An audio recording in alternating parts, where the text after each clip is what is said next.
नमस्ते। नॉर्सेट की पाठशाला में आज हम सीखने वाले हैं ventilator alarm. That is the very very important. तो तीन प्रकार के वेंटिलेटर अलार्म देखने को मिलता है। पहला जो हमें अलार्म देखने को मिल रहा है that is the high pressure alarm देखने को मिलेगा। What is the causes of the high pressure alarm? High pressure alarm means हम पेशेंट के लंग्स के अंदर एयर डालना चाहते हैं और नहीं आ रहा है, बीच में रेजिस्टेंस क्रिएट हो रहा है। तो इसके क्या क्या कारण हो सकते हैं? तो बच्चा इसका कॉजेज है, सबसे पहला देखने को मिलता है वो हो सकता है ट्यूब, जो वेंटिलेटर सर्किट है वो किंग्ड हो सकता है। उसके बाद क्या हो सकता है? सेक्रेशंस और म्यूकस प्लगिंग हो सकता है। क्या हो सकता है? Secretions and mucus plugging. उसके बाद में क्या हो जाता है? पेशेंट बाइट कर सकता है, या पेशेंट ठीक से वेल सेडेट नहीं हो, या फिर पेशेंट का जो लंग्स कंप्लाइन है वो क्या हो गया? डिक्रीज हो गया है।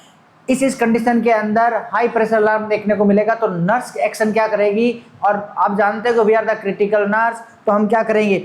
सबसे पहले हम चेक करेंगे, चेक द ट्यूब पेटेंसी। उसके बाद में हम क्या करेंगे? सक्शन करेंगे, सक्शन द एयरवे। उसके बाद रिपोजिशन द पेशेंट और काम द पेशेंट।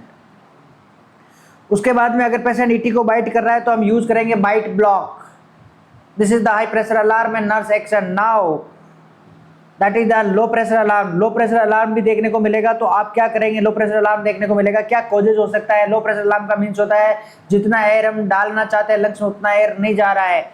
तो क्या हो सकता है? सबसे पहला जो हो सकता है क्या है वो हो सकता है ट्यूब जो है वो डिस्कनेक्ट हो गया, वेंटिलेटर सर्किट डिस्कनेक्ट हो गया, एचएमई से कनेक्ट हो गया हो, वेंटिलेटर से डिस्कनेक्ट हो गया हो, माउंट कैथेटर से डिस्कनेक्ट हो गया हो। उसके बाद में क्या हो सकता है? Leak in the ventilator circuit. Ventilator के सर्किट में इतने सारे ओपनिंग्स होते हैं छोटे छोटे, वहां से कहीं लीक तो नहीं हो गया हो। और क्या हो सकता है? लीक जो है कफ हो सकता है। जो कफ होता है मेंडोट्रेकियल ट्यूब के अंदर, इस प्रकार से पायलट कफ होता है, उसको इन्फ्लेट करते हैं, वो लीक हो गया हो तो एयर यहाँ से बाहर आ जाएगी और तब भी क्या देखने को मिलेगा? लो पीक अलार्म देखने को मिलेगा। और क्या हो सकता है? एक्सट्यूबेशन, पेशेंट सेल्फ एक्सट्यूबेट हो सकता है तब भी लीक अलार्म देखने को मिल सकता है। तो नर्स क्या एक्शन करेगी? आप क्या एक्शन करेंगे? तो बेटा हमारा जो एक्शन होने वाला है, सबसे पहले हम देखेंगे पेशेंट का रिकनेक्ट करेंगे, रिकनेक्ट द ट्यूबिंग। अगर ट्यूब डिस्कनेक्ट हो गया तो सबसे पहले क्या करेंगे? रिकनेक्ट द ट्यूबिंग। उसके बाद check for the leaking leakage देखेंगे। Assess the patient for accidental intubation, extubation. Accidentally patient extubate तो नहीं हो गया, इसके लिए असेसमेंट करने वाला है। और तीसरा अलार्म देखने को मिलेगा बेटा, that is the apnea alarm. That is the apnea alarm. इसका क्या कारण हो सकता है? No spontaneous breathing patient on CPAP mode. जब पेशेंट स्पॉन्टेनियस वेंटिलेटर पर हो और सीपेप मोड पर हो तो पेशेंट अपना ब्रीथ नहीं ले रहा है, उस कंडीशन के अंदर एपनिया ब्रीथ देखने को मिलता है, एपनी अलार्म देखने को मिलता है।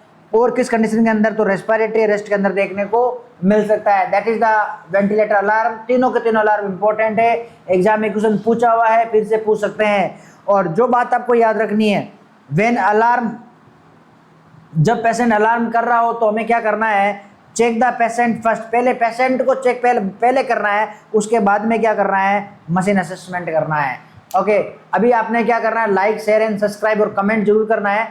अगली बार अगला टॉपिक वही होगा जो आपका इसमें कमेंट होगा। इसमें जो चीज़ आपको समझ में नहीं आए उसमें आप कमेंट कीजिए, अगला टॉपिक हम वो पढ़ेंगे।